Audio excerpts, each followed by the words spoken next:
the Ukrainian army is engaged in a do-or-die battle on the front lines. The Russian army remains dominant in the trenches.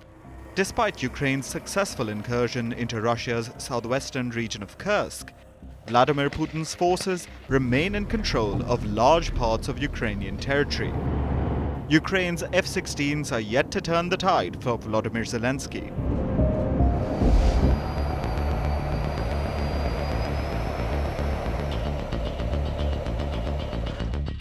Kyiv does not have the permission to use Western-made weapons to full effect. Zelensky is waiting to use long-range weapons to strike inside Russia. The United States, Germany and the United Kingdom are yet to give the final go-ahead. And Putin is using this to his advantage.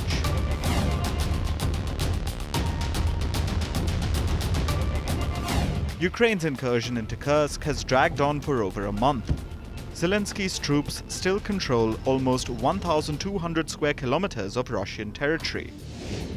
Ukraine still controls at least 4 major townships in Kursk, including the nuclear power plant town of Sudza. While slow to respond, Russia has made counter-gains, particularly on the western flank of the Ukrainian offensive.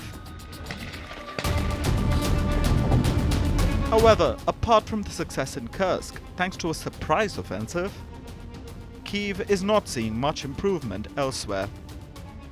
Russia continues to occupy most of eastern Ukraine, and Putin's troops have captured even more land in the Donbass. Both Ukraine and Russia refuse to negotiate a truce and are playing a match of who can grab more land. There is a very significant point. We have not conducted, are not conducting, and will not conduct any negotiations with terrorists. They are just that because the desire to carry out nuclear terror in relation to the Kursk nuclear power station is nothing but a high level of terrorism, I would say. That is, the desire, the intention was to move there and take over the nuclear station. Fortunately, this did not succeed. And until we throw them out of our territory, we naturally will not talk about any negotiations with them. The battlefield remains a meat grinder. Zelensky is desperate for a nod from NATO to strike deep inside Russia. Putin has warned the West against giving that approval. If this decision is made, it will mean nothing less than the direct participation of NATO countries, the United States, and European countries in the war in Ukraine. This is their direct participation, and this, of course, significantly changes the very essence, the very nature of the conflict. This will mean that NATO countries, the United States, and European countries are fighting Russia. And if this is so, then, bearing in mind the change in the very essence of this conflict, we will make appropriate decisions based on the threats that will be created for us.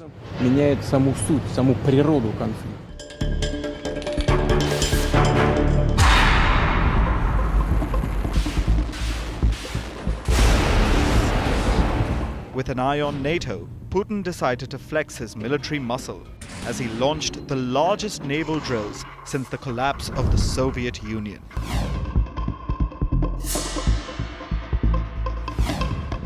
On the 10th of September, Russia launched its largest naval drill in decades. Putin mobilized all the 5 fleets, and joining the Russian forces were their biggest ally, China. During the Cold War, Ocean was the codename of the largest exercise conducted by the Soviet Navy in the 1970s and the 1980s. Drawing from the historic tradition, Putin launched Ocean 2024 in a direct challenge to NATO. Russian and Chinese ships were deployed in the Pacific and Arctic Oceans. Similar deployments were also carried out in the Mediterranean, Caspian and Baltic seas.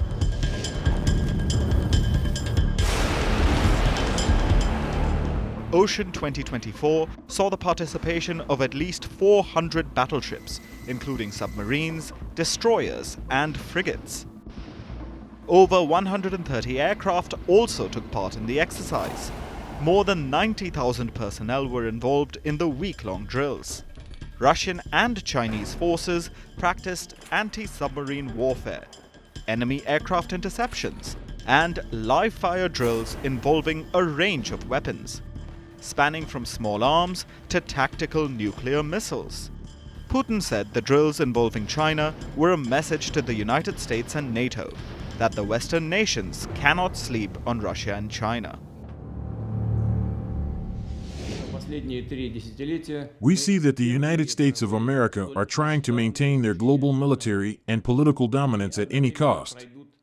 To this end, using Ukraine, they are trying to inflict a strategic defeat on our country. Under the pretext of countering the allegedly existing Russian threat and containing the People's Republic of China, the United States and their satellites are increasing their military presence near Russia's western borders, in the Arctic and in the Asia-Pacific region. In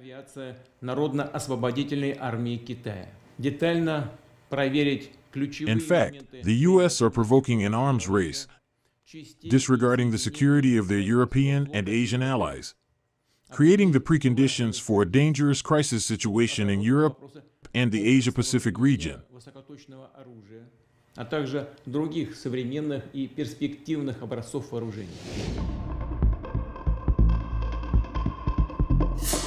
During Ocean 2024, the United States and the United Kingdom sent their top diplomats to Ukraine.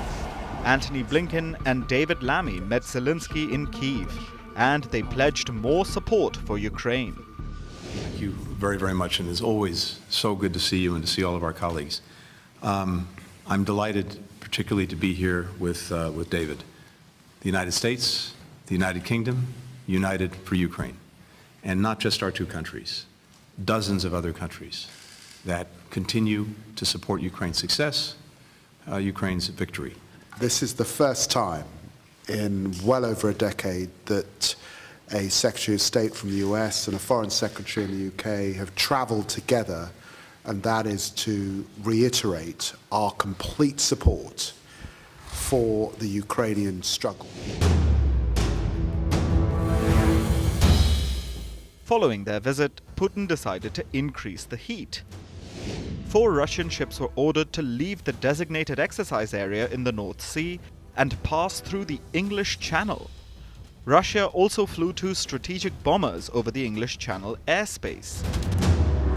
In response, the UK deployed the HMS Iron Duke and the HMS Tyne to shadow the Russian warships. Britain also scrambled its Eurofighter Typhoons to chase away the Russian bombers. Following this brief chase, the UK's Foreign Secretary pledged 100 years of support to Ukraine, drawing a stern response from the Kremlin. Putin's ally and former president Dmitry Medvedev threatened to sink the tiny island of Britain.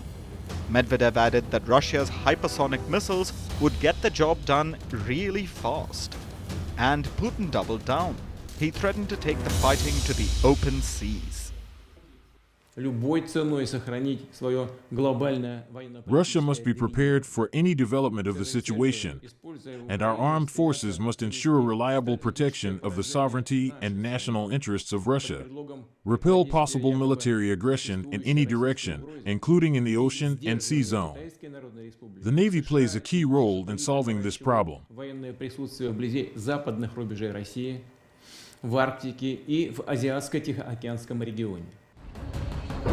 Throughout Ocean 2024, China remained a participant in the drills. Despite their small contingent, Beijing had Moscow's back. With Russia supporting China's territorial claims in the South China Sea, Xi Jinping is supporting Putin in taking the West head-on.